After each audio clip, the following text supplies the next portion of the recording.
Hello, I'm Vadani Aryam. This video is about my financial coaching program. Let me introduce myself, otherwise you might not know who is this person. I'm Vadani Aryam. I'm a financial coach, online course creator, and an author.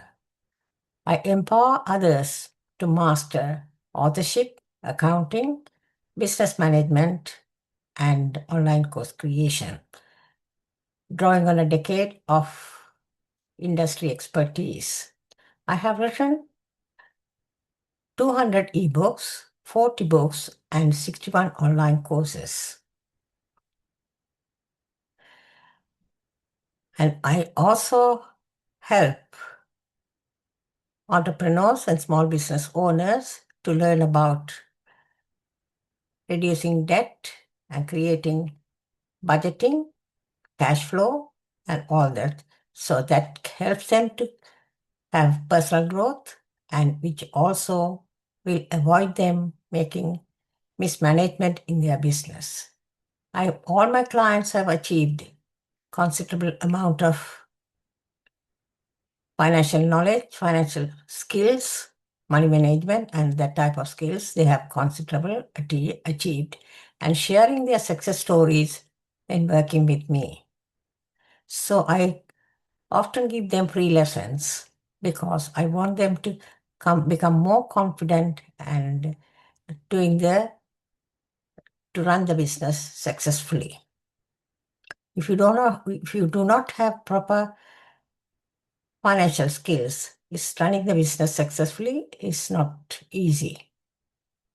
I also teach personal finance basics about reducing debt, creating budgeting, cash flow, and also setting realistic goals to achieve emergency funding, reducing debt, and also, if you can, you must start contributing towards your retirement funding. If you're really in need of financial improving, if you really want to improve your financial skills, I think I'm the right person for you. Reach me out, please. So let me start with the financial coaching.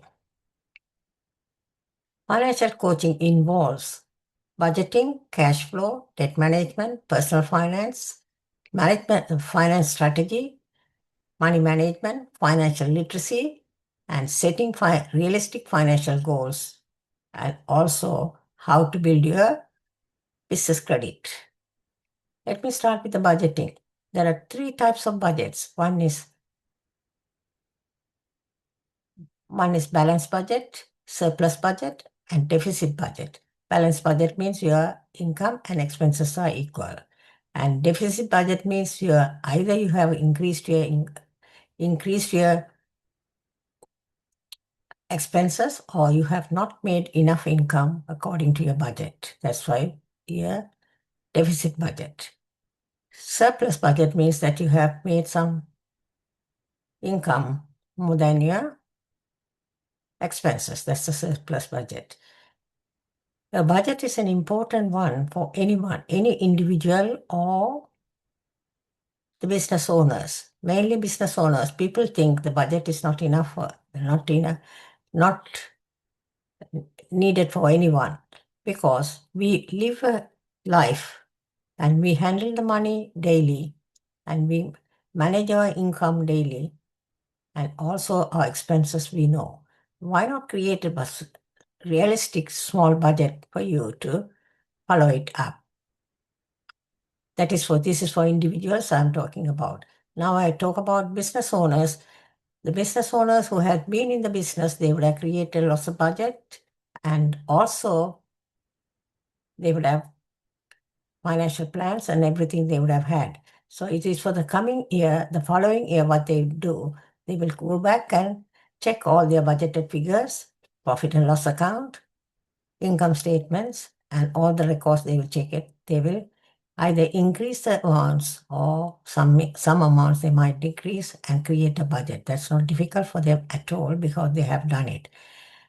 What about the newbie? Newbie means when you're planning to start a business, you would have created a business plan. That means you know your expenses, you know your certain amount of income.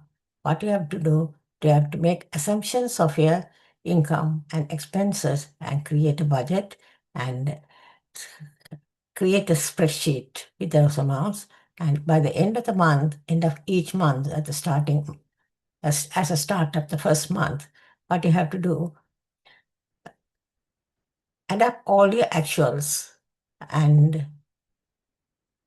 actuals of income and expenditure and compare with the budgeted figures. Then you should be able to have spoken about surplus, deficit, balance budget. So you will know what to do with that budget if you have, depends on what you have got it. This is how you prepare your budget for the, and then sales budget you have to create, check the cash flow. Cash flow must be daily. Budget you must, as a newbie, you must check it monthly. Cash flow, you must check it daily. Cash flow is the backbone of a business. It's important you check it daily and keep it. Deficit cash flow is dangerous. You might start using credit cards. So therefore, ensure that you have a positive cash flow daily. Next one is debt management. Debt management. People are suffering, lots of people are suffering with debts. How do they incur in debts? Because they do not have money management habits, good financial skills. These are the reasons they mismanagement of the money. These are the reasons, and business people also they make mistakes, severe mistakes in business. They run into debts. So you could have debts like credit card debts. The business people will have. They will start when they do not have enough cash flow. What they do, run up and start using the credit cards. That could escalate and put you in more trouble. So you can have debts like credit cards, payday loans, and car loans, medical bills, all those you can have, and the student loan and the mortgage. Student loan and the mortgage is like an investment because you get the student loan to get qualified and get a better job, and that is personal development. You use that for personal development, get a better job, and you can pay that off when you get a better job. The house, the property, the mortgage, value of the property increases and it becomes a wealth in the long run. Only thing both the student loans and mortgages you should pay on time. Otherwise, you will lose what I have said. And these credit cards and other loans are very dangerous. It can escalate and bring you down completely, and if you are running a business, you might lose the business as well. So when you have credit card loans, what you have to do, prepare a debt management plan. Debt management plans keep all the records of all the credit cards and what is the amount you have to pay, and that's the date you have to pay, and the interest rates on that. Then you have started a plan. Contact the creditors and negotiate with them for the interest, and then start paying one amount. When you start to pay one amount, monthly one amount, then what you have to do, you have to set up a bank account. Never, ever, never, ever miss a payment. Miss payments will give you more trouble. So these are the ways this is called the debt management plan. A lot of people run to the consulting agencies. What they will do the same thing they will do. Why can't you do?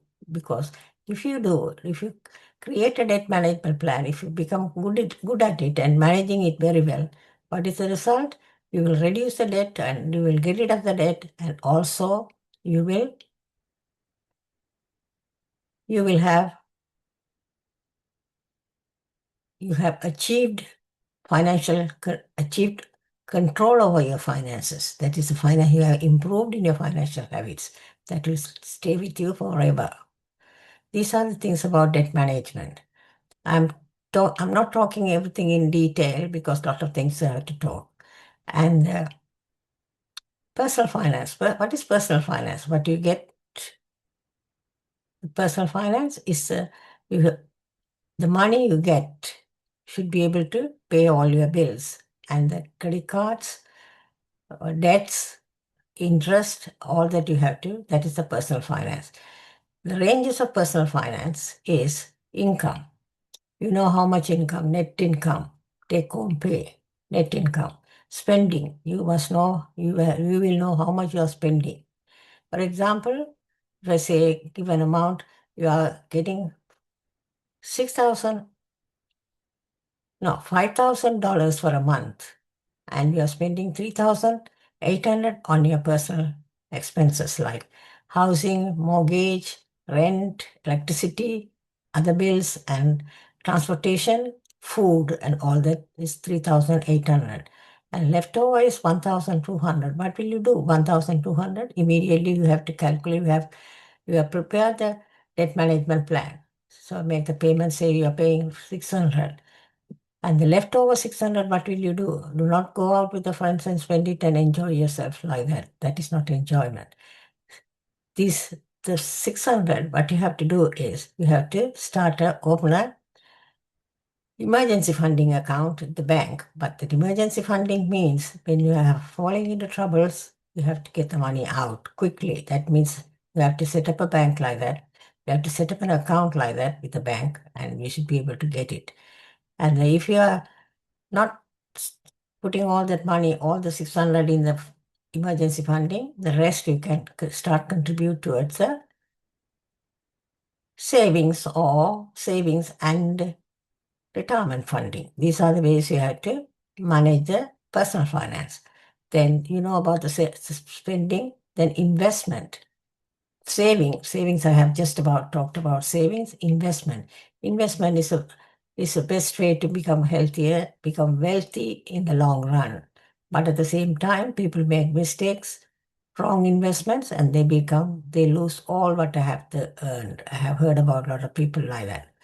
So investment means you have to you don't know about investment. Nobody knows about everybody, apart from the investors, nobody knows about investment. So, but this is the first thing you have to do. If you want to become an investor and you want to have investment, take your time, do your research, read the books. Online courses are there. Read everything, learn well about the investments. Otherwise, making a mistake with the investment could be possible. Not possible, it's definitely you will make the mistake. You don't need to go for help. Every time you go for help, you have to pay. So instead of that, you learn yourself. It is for you because they will help you at one stage and they will move away. No, because if you start the investment plan, if you create an investment plan, start investing, and also you can monitor it monthly. It might not be a good one. So look out for the better ones and you can move the funds from there. So the people who have helped you, if you have gone for help, people who have advised you, are they going to come back and help you? No, every time they come back, they will charge you. So investment, savings, these are the personal finance, this thing. And also, if your income is not enough to do all this, raise your income, find ways to income, create a side hustle from your home. Say you are having a job, 9 to 5 job, and in the evenings when you come back from work, what do you do? We spend wasting time on TVs and that and this and all that. Start a side hustle. At the start, definitely you will feel overwhelmed, but that is not the case. You will get used to it and you will run the business. And the essential thing is you should never, when you start a side hustle, Don't think that I have a business and I can leave the job. Never ever leave the job. That is a dangerous thing. If you leave the job and the business also collapse, you will end up with nothing. So run the side hustle for a while, and if it goes very well for a couple of years or something like that, then try to cut down your number of hours you work and then concentrate on improving the business. When you are when you are so confident that your business is making good money, leave the job and move the business from your home. That is, if you continue to run the business from home, it will not become that successful. You have to find a location and move your business. These are the things concerned with the business, personal finance. These are all personal finance. And then let me talk about financial literacy. What is financial literacy? Financial literacy means you learn everything about finance. So many people think, I do budgeting, that's enough. That is not financial literacy. Financial literacy covers budgeting, cash flow, interest rates, credit rating, and debt control, debt management. All that is in financial literacy. Some people think I'm too old. I don't need to be a financial literate. But that doesn't mean that, because the age doesn't count. Age is a number. It doesn't affect. You have to be a financial literate at any age. Financial literacy is very important. The financial literacy, some people think it is not for me. It is for the people who make a lot of money, business people. No, it is for everyone. Financial literacy.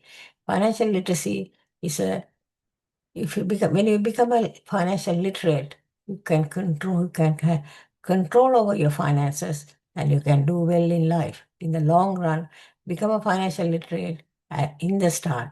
Saves children spend money. Children get money from parents, and when they go to school, they spend money. So parents have to teach them how to manage the money. If they don't, some parents will not teach them. If they don't, uh, after a while, the children will have to learn about managing their money, If- Financial literacy means how you will manage the money.